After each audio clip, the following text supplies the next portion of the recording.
বনাম সংগঠনের লড়াইয়ে প্রিয়রঞ্জন দাশমুন্সী জয়ী হয়েছিলেন, কিন্তু দ্বিতীয়বারের জন্য তার বিজয় পতাকাকে তিনি হাওড়ায় তুলে ধরে রাখতে পারেননি। আবার পুনরায় ক্ষমতায় এসেছিল সিপিআইএম। পশ্চিমবঙ্গের রাজনীতি একটা মৌলিক পরিবর্তনের রূপ ধারণ করল 2008 সালে। সিপিআইএম এর অত্যাচারের বিরুদ্ধে, বর্বরতার বিরুদ্ধে, পুলিশকে দলীয় স্বার্থে ব্যবহার করে প্রশাসনের রাজনীতিকরণের বিরুদ্ধে সারা রাজ্যের মানুষ যখন ঐক্যবদ্ধ হয়ে মনে করলেন এবার যাবার সময় এসেছে, তখন কার্যত যাদের বিরুদ্ধে তৃণমূল কংগ্রেসের আন্দোলন ছিল, যাদের বিরুদ্ধে বিজেপির আন্দোলন ছিল, কংগ্রেসের আন্দোলন ছিল, তারা তৃণমূল নামক রাজনৈতিক দলটায় সম্পৃক্ত হয়ে গেল।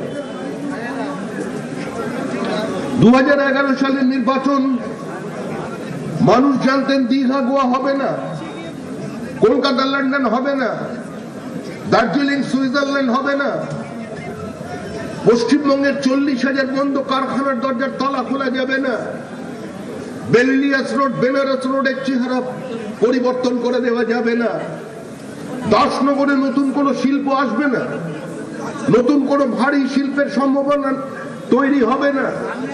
মানুষ জানতেন হাওড়ার অর্থনীতিকে যে একটি বিশেষ কারখানা নিয়ন্ত্রণ করত, সেই গেস্কিন উইলিয়ামসের দরজার তালাও এই সরকার খুলতে পারবে না। কিন্তু তাও মানুষ ভোট দিয়েছিলেন।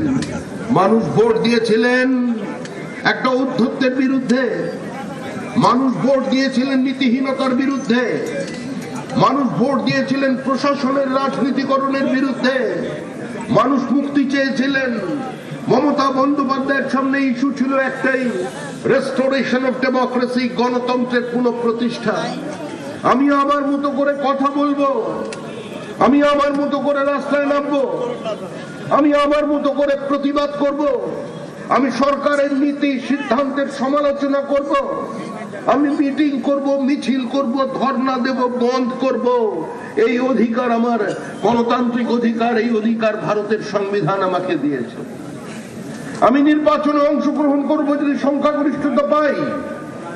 আমি বিনা বাধায় পঞ্চায়েতে বোর্ড গঠন করব, সমিতিতে বোর্ড গঠন করব, জেলা পরিষদে আমাদের প্রার্থীরা মিটিং এ সোজা হয়ে দাঁড়িয়ে জেলা সভাধিপতির বিরোধিতা করবে।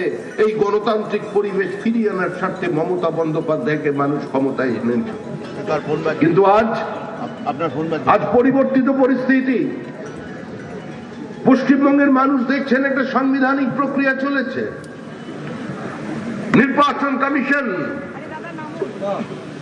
তারা এসআইআর করছে, ভোটার লিস্টের শুদ্ধিকরণ, সারা ভারতবর্ষে ভোটার লিস্টের শুদ্ধিকরণ চলেছে। পশ্চিমবঙ্গের সঙ্গে সঙ্গে আরো 11টি রাজ্যে এই এসআইআর চলেছে।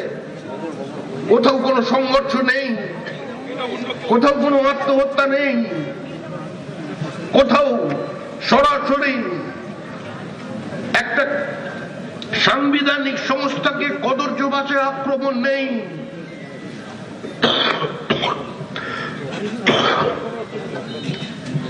কোথাও নির্বাচন কমিশনের কোন অধিকারীকে শারীরিকভাবে নিগ্রহের ঘটনা নেই।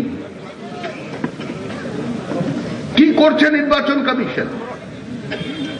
এটা বিজেপির কোন প্রতিষ্ঠান নয়, নরেন্দ্র মোদী পরিচালিত কোন সংস্থা নয়,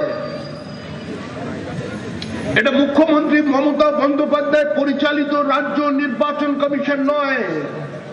যে নির্বাচন কমিশনের বোমা ফেটে কলকাতা কর্পোরেশনের নির্বাচনে একজনের পা উড়ে গেলে বলে যে সামান্য একটা চকলেট বোম ফেলেছে, যে নির্বাচন কমিশনের আমাদের কলকাতা শহরের ডেপুটি মেয়র মীনা পুরোহিতকে শারীরিকভাবে নিগৃহীত করে তার ইভিএম বক্স ভেঙে দিয়ে ক্যামেরাগুলো ভেতরে ভেঙে দেওয়ার পরেও আজকে কোনো অভিযোগ গ্রহণ করে না, সেই নির্বাচন কমিশন নয়। ভারতবর্ষের মানুষ একটা নির্দিষ্ট ভোট সংস্কৃতি তৈরি করেছে। আজ থেকে ঠিক 25 বছর আগে যখন পশ্চিমবঙ্গে কোনো দুর্ঘটনা ঘটত, কেউ আক্রান্ত হতেন, আজকে পুলিশের ব্যর্থতা নিয়ে যখন মুখ্যমন্ত্রী বুদ্ধদেব ভট্টাচার্য বা স্বরাষ্ট্রমন্ত্রী বুদ্ধদেব ভট্টাচার্যের কাছে কেউ প্রশ্ন করতেন, উনি ড্রয়ার খুলে কাগজ বার করে দেখিয়ে দিতেন বিহার উত্তরপ্রদেশের পরিসংখ্যান।